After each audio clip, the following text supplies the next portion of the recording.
Hi, and welcome back to the Future of SaaS Festival. We hope you're enjoying the presentation so far. Just a quick reminder, if you're not already a member of our Slack community, follow the link at the top of the event website to network and join the discussion.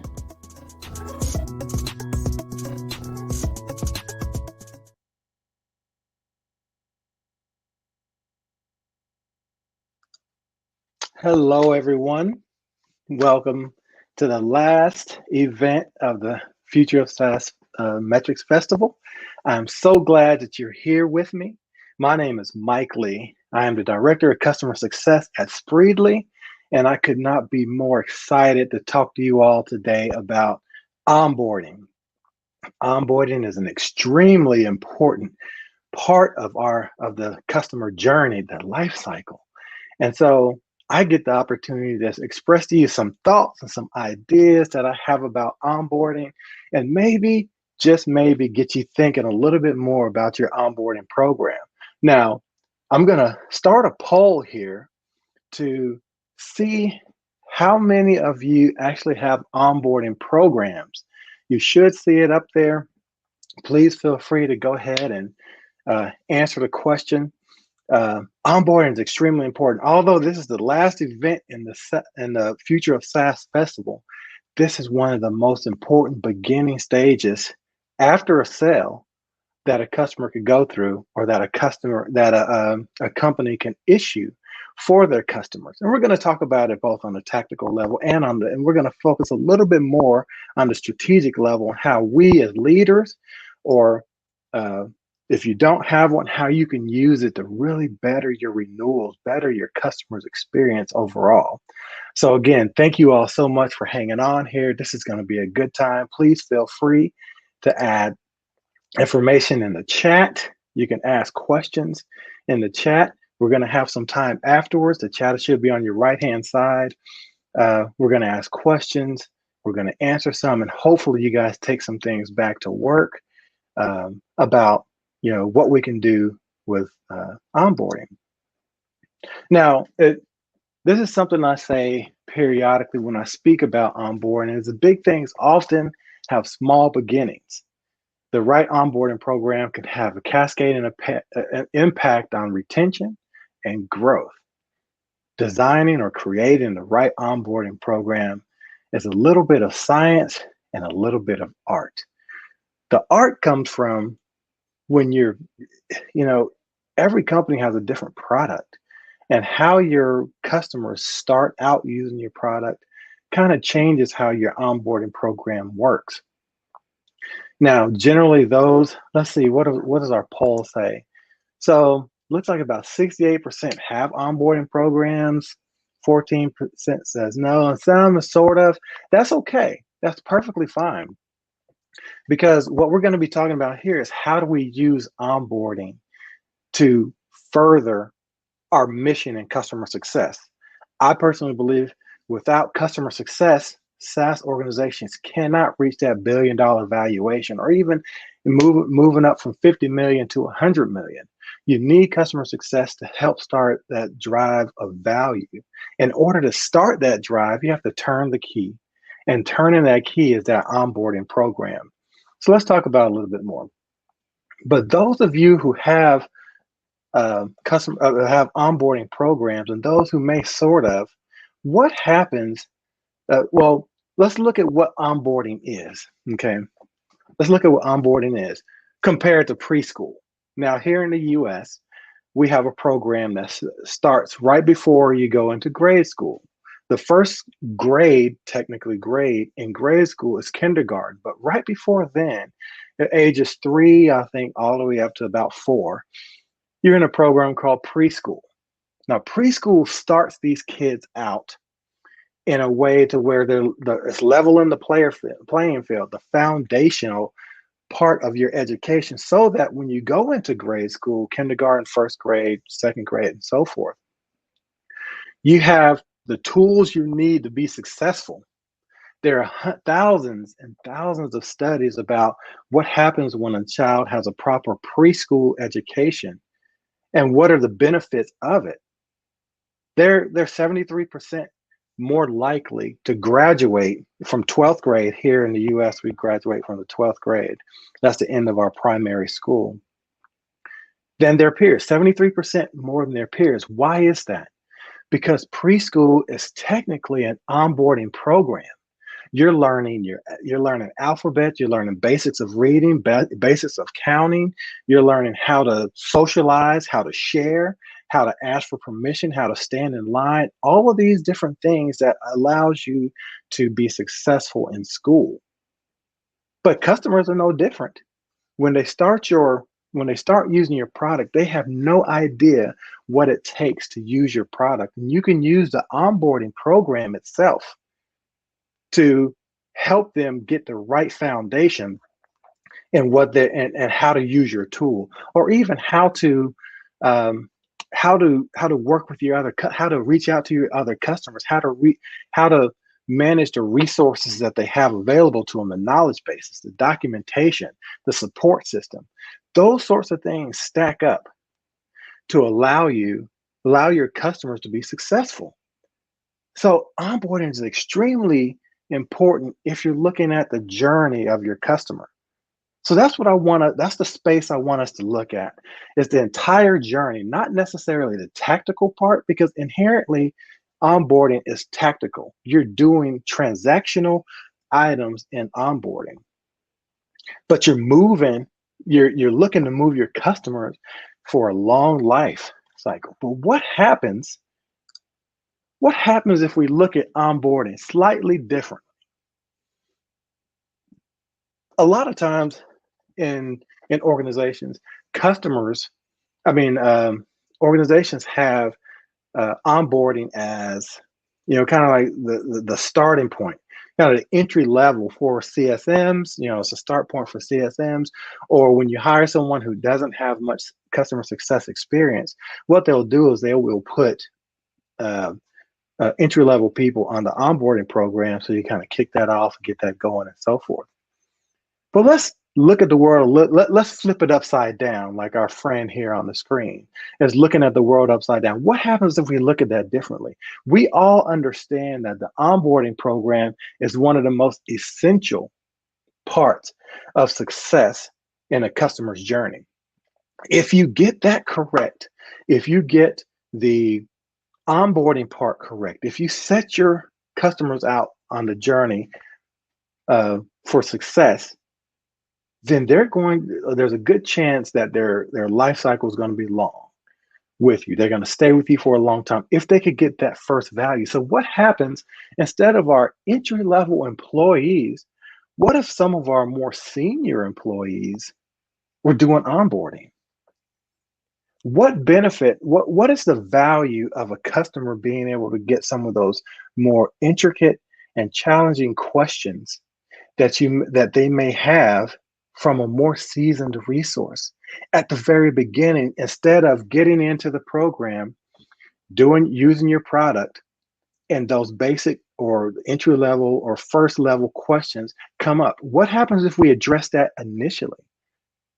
I personally believe that we can flip that around and have the time to first value shortened if we can have someone with a little more experience in your organization doing onboarding. It could be rotational.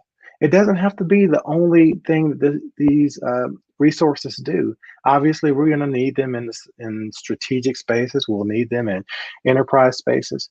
But onboarding, we don't want to forget onboarding here, the importance of onboarding. And if we get that right, we have successful customers. So let me tell you a little bit about myself. Like I mentioned a little bit earlier, I am the Director of Customer Success at Spreedly.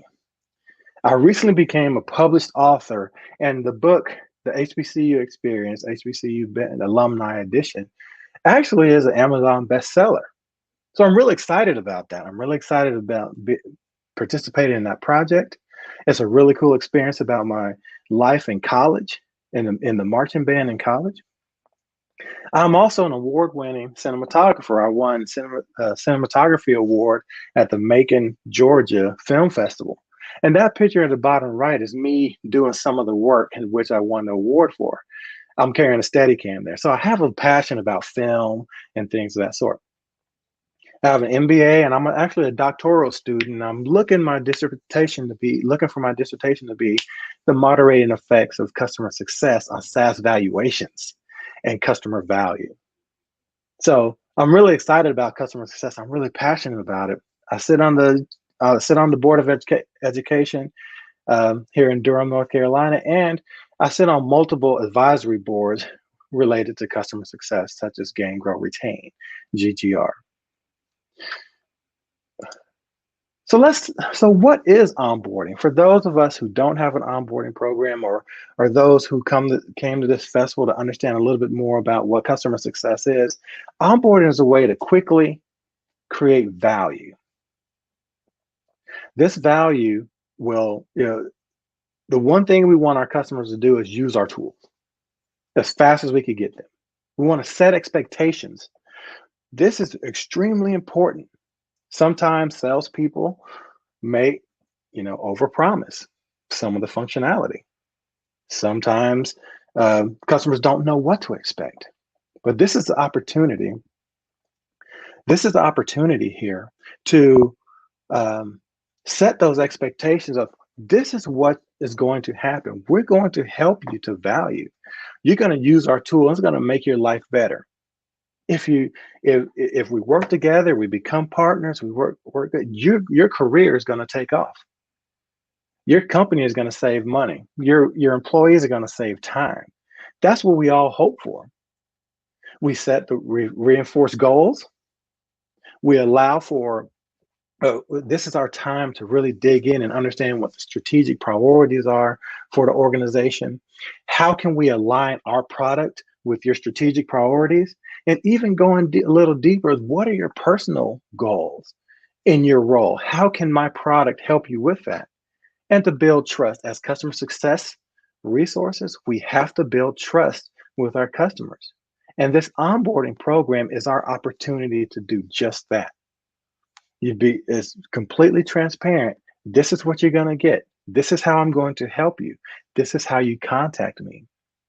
Do you have any questions? If I can't answer your questions, I'm going to get someone there who can.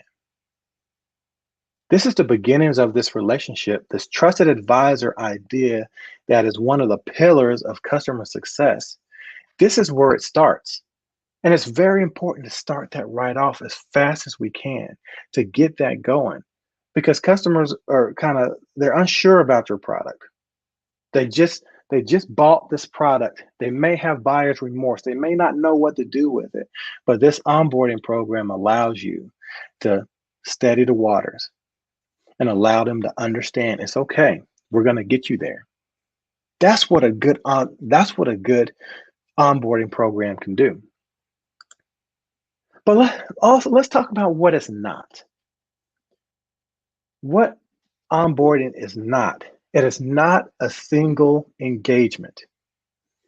Now, I don't know, those in the back of the room, you may not have heard me. Let me say that again. Onboarding is not a single engagement.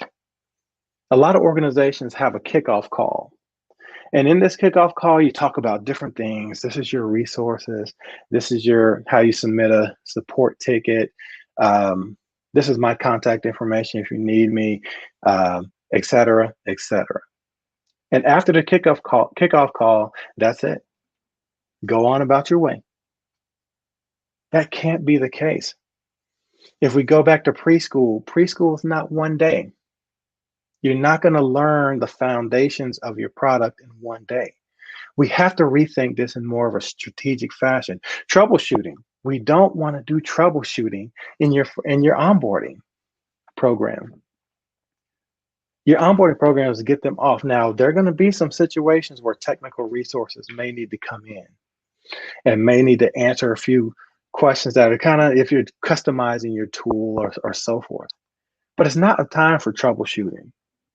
And implementation. Now, this is a little bit of a controversy, and we'll kind of touch on this here. Implementation versus onboarding. This could be a whole nother presentation, and maybe next time around I'll have this conversation. If we could do a panel, we'll talk about implementation versus onboarding. But implementation is more of a technical configuration and helping a customer get up to speed, doing work, sitting on the phone. Okay, put this in, put this configuration in. You need to find this identification. You need to do this, connect this. It's more of a technical component. Onboarding is more of an overall component where you're welcoming them into your product, but also how do you get answers? It's not about providing the answers. It's not about providing technical answers. It's about providing answers that are more of resource based. Just introduction to the product itself. And it's not really a time to sell either.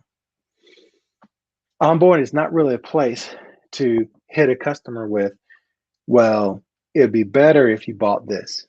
It'd be better if you bought that. What we want to do is understand what they purchased, what they understand they purchased, and then how do they use what they purchased to get the value which you're expecting. If there's something else that they need, that's for a different conversation. It's not really onboarding. They need to speak to sales. So let's take a look at onboarding with a strategic lens. When we're trying to plan onboarding as strategic, we have to take a step back and we have to say, what does this piece of my puzzle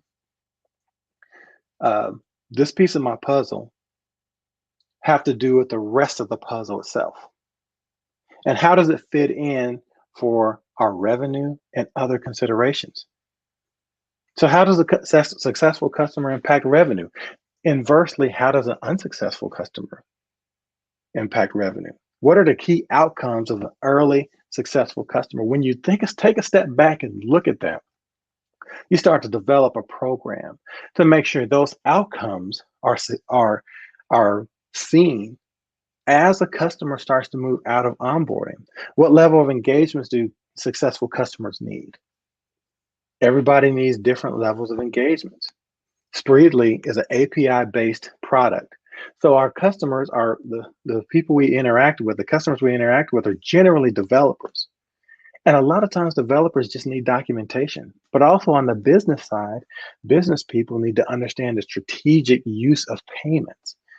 And that's what we as customer success professionals do at Spreedly. So we need to understand what does success look like for the different, personas in your organization. What can we take off of customer success managers through onboarding? That goes back to some of those early questions that customers generally would have. How do we do that? How do we take that off of CSMs? Or how can we address items that will free up customer success managers later down the road after onboarding to do more proactive work like we generally do, the success plans, the value-driven conversations, the EBRs, the QBRs, with these questions already answered. And then a strategic program to affect the outcomes of your customers. This is the only view we as leaders have to think about here. Now, we have to design it from a strategic perspective. How does it affect the rest of the business? But inherently, when we're on the ground, we're actually working with customers. That's a tactical conversation. Those are tactical steps. Those are success plans. Those are check-in meetings. Those are milestones and things of that sort. It has to be tactical. But when we're planning a program, we need to take a step back and look and cast out our view a little further so that we understand, what we're trying to accomplish. So where do we go from here? We want to take a strategic look at onboarding. We want to define what outcomes must happen for successful completion of an onboarding program. So you can't necessarily say, I want my onboarding program to be 4 weeks. That may not be enough. An onboarding program may have to be 3 months, depending on your product. It could be 2 weeks, depending on your product. But you don't want to arbitrarily do that. You want to define what successful completion of your onboarding program looks like. What needs to happen? Where does the customer need to be? Does it need to be first value before they're out of the onboarding program? Or can they be just about to see the first value? So that's where that's what we have to look at. So how do we measure? How do we measure the effectiveness of our onboarding program? So time to first value, obviously, number of percent of customers who churn within 3 months. There's various reasons that can happen. Cost of onboarding program per customer allows us to make sure we're capacity wise, make sure we're resourced correctly. Surveys, CSAT at the end of onboarding, NPS at the end of onboarding, or even CES, customer engagement score. How complicated is the product after they've been through an onboarding program? Do they understand the product? Usage, of course, and then milestones, deliverables that were hit. Now, I want to introduce this idea just real quick as we finish up here. It's this idea I've been toying around with is re-onboarding. Now, I'm not talking about customers who come back. I'm talking about customers you've lost engagement with, maybe, or maybe hadn't been engaged in a little while since things may have changed.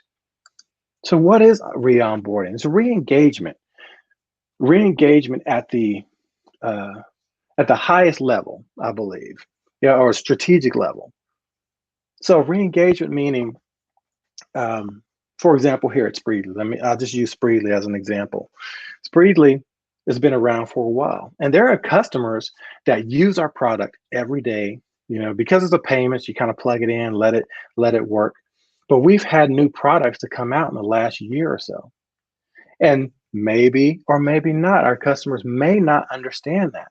So this is an opportunity for us to do a re-onboarding program to say, hey, we're checking in. We have a new knowledge base. We have a new support system. We have, this new product, that new product that could benefit your account. You've been looking to go into a new geography. We have new smart routing. You increase your gateways. You have, we have network tokenization now in Latin America. All of those sorts of things that customers who are not engaged may not understand. And we're setting out into a new direction of re-onboarding these customers, almost like it's brand new, like they're brand new customers, but resetting those strategic goals, those strategic priorities that were initially set, making sure we're connecting through Spreedly. This is still going towards these goals. How can we realign? How can we align what you're trying to do with what we offer now? It's an extremely popular initiative because we as customer success managers, we want engagement with our customers. That's what we want. That's what we live on. That's what we thrive on. And now we have a way to get in and say, let's re-engage because we have new things to talk about. We hadn't talked to you in a little while. This can be done by segment. Obviously you want your higher value customers, but even in the digital touch side, even in the digital onboarding program that you create part of your strategy, you're going to want to reach out and you're going to want to make sure that they understand, here's the new things. Let's go back through here. Let me show you what you're missing here. And then new functionality, obviously, when new products come out, when new features come out, and you see customers who may not be using them, this is the opportunity to introduce that again. So re-onboarding, think about that. Think about that as your CSMs are looking to re-engage, as your products change, as your customer engagement for a particular customer goes stale. Think about a strategic outreach or strategic program to re-onboard those customers. And that may help you to move forward and re-engaging that customer and maybe even get them more active in what you're doing. So that is what I have today. I really appreciate you guys. Listen, I saw so many questions here in the chat. I look forward to us kind of talking about it, but onboarding, let onboarding change the way you do business. It is not the basic. It is not the very beginning. It's not an intro. It is the way you start, to turn your key, how you set those foundations and the success of your customer. And the way you do that, how well you do that can show a correlation between the success of your customer and the length of their life cycle with you. Thank you all. Hi, Mike. Thanks so much for that. It was a really great presentation. Hey, thank you. Thank you. I appreciate that. As you say, we've got quite a lot of questions here from the audience, so I'll get started.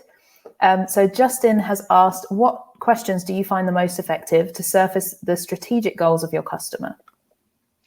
Well, generally speaking, when you're speaking about goals, you're trying to have these conversations with the sponsors of the purchase, and generally those are executives. And so you want to talk on above the line, and you want to say, what do you want to accomplish by using our tools? What is it that will make your life better and make life better for your company? What will affect your revenue? Why is it that you brought us in? And when you have those conversations, you're going to start to get these nuggets of information about, the reason they were looking for a product such as yours and what they hope to accomplish by that.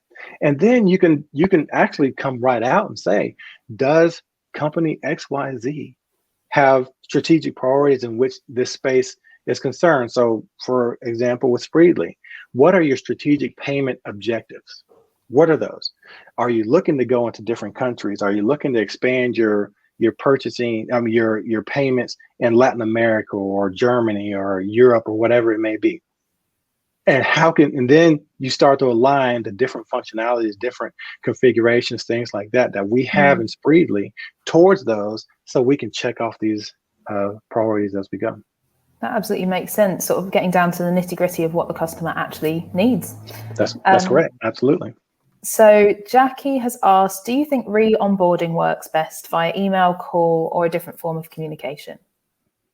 Well, it kind of depends on your segment. So that's where we're talking about the segmentation there. Obviously, when you're doing your digital touch, your low touch or so forth, medium touch, it may be best to try to reach out, via email. It's probably best across the board to reach out via email, some electronic format. But when you have an onboarding program, or when you actually have an onboarding session, I think, your higher value customers, your strategic, your enterprise or so forth, you might want to set up a Zoom call or something where you're actually more human to human. It may not be bad depending on where your digital touch is. If it's month to month, if it's a commercial type account, it's going to be difficult to do that for a large swath of customers. So you might want to try to develop a re-onboarding program digitally. We use Pendo. We actually use Pendo for our digital onboarding program. And we can actually set the different guides up to do re-onboarding. So if we identify a customer who we're trying to do, we set up the email address. So when they sign in, they get a pop-up that says, hey, welcome back. This is what's changed. Go through these guides here to be reintroduced or whatever that might be. So you can use different tools like Pendo to help with the digital onboarding. Perfect. Yep. And that actually runs very nicely into the next question, which was, what are some of your favorite onboarding tools? Oh, yeah, absolutely. So Pendo is really a good one there, because obviously digital and tech touch onboarding programs are for everyone, for no matter what the segment is. You should assign that to everyone. But when you're having an onboarding, we use the call. We actually use Catalyst for our CS tool, and we have a playbook and we have a template within the notes section, which is a really cool feature of Catalyst. I don't own anything in Catalyst. I'm just saying it's a really good tool. And so within the template, we have what our onboarding is. And our onboarding questionnaires, things to discover, tasks associated with it. And so when we have a call, we kind of check off and so forth as we go down the list. So Catalyst and Pendo is what I would suggest. Perfect. So hopefully that is a good recommendation for, I can't remember who asked that question, for Fiona. So Rupal has asked, hi Rupal, lovely to see you here. What are the advantages of having a senior person doing onboarding? Do you see the industry trending towards this? I think it's extremely important. It's like I mentioned a little bit earlier, this is their first site. This is your customer's first site into your tool. And being able to have a senior person to help answer some of those questions that you see coming down the road, this customer is going to ask this question or have this challenge down the road. Having a senior person there is extremely important because you clear that off of the table. As much as you can clear off of the table in an onboarding program, that's going to help you. That's going to help your customer. It's going to help time to value. It's going to help the company. It's going to help everyone involved. So I'm not saying an entry-level person can't be an onboarding person. I just think it's a really good idea to start to, mix in some senior people. It doesn't have to be their primary job, but if you see a high possible customer, a high-end possible customer, have that person do an onboarding call so that we know we get these things off, check them off of the box, so that down the road we don't run into that problem again. Absolutely, it's good future planning there. So absolutely. Matthew has asked, firstly, they've said, great presentation, Mike. What is your opinion on companies that implement a high onboarding fee? Do you consider this a good practice or should it be avoided? Did you say high onboarding fee? Yeah. Itself? I personally believe that once a customer purchases your product, onboarding at the very least should come with that subscription. You do me a favor by buying my product. I want to make sure that you can use it. Now, I've seen fees for implementation because that's an actual resource that comes in to help you configure and get things started. However, I'm not familiar with the onboarding fee simply because I believe that onboarding should come with a subscription because I need to get started. Right. So that's just kind of where I stand on that. Absolutely. And Vinny has, Vinny's got another question. Two questions. First one is, what is your favorite film? The second is, how does onboarding work with other departments? Should they be best friends with sales or product or to plan expectations? My absolute favorite film is Top Gun. Oh, yeah. It is. That's just, I actually did a presentation about it a little while ago. Top Gun is my absolute favorite film. I wanted to be a naval fighter pilot. Didn't work out. My eyesight didn't work out, but no harm done. So Top Gun. There's a new one coming out too. I can't wait for it. And then how does onboarding work with other departments? That's a really good question. Onboarding so first of all, CS is really a central spoke in a wheel, if you will. We have this relationship with the customer and we should be able to reach out to different parts of the company.